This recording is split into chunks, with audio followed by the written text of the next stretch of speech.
ก็เนียบครัวซาเติบយើងត្រូវបែកគ្នាឬមកពីកម្ពីពីจีนមកបែដងឈឺ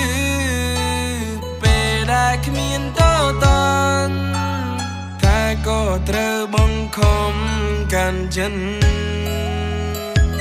ស្នេហាគ្រួសារបំបែកបំបានៅពេលដែលយើងនេះពេញស្រឡា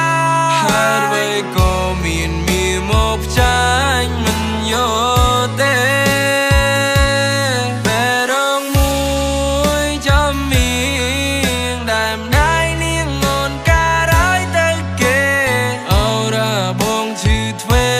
ព្រោះរឿងនេះចង់បន្តវាសនាដែលចាឲ្យទៀវឃ្លាឆ្ងាយឲ្យទុំបងដេកខ្វល់ខ្វាយរួយយ៉ាងណា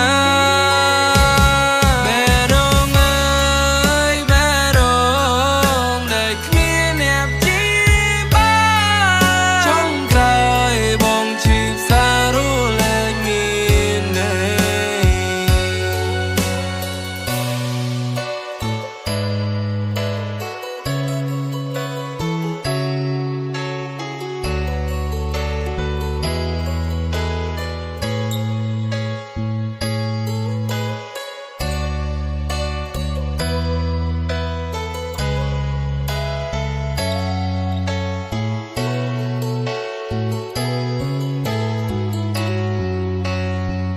ស្នេហាគ្រួសារបំបែកបំបានៅពេលដែលយើងនេះពេញស្រឡា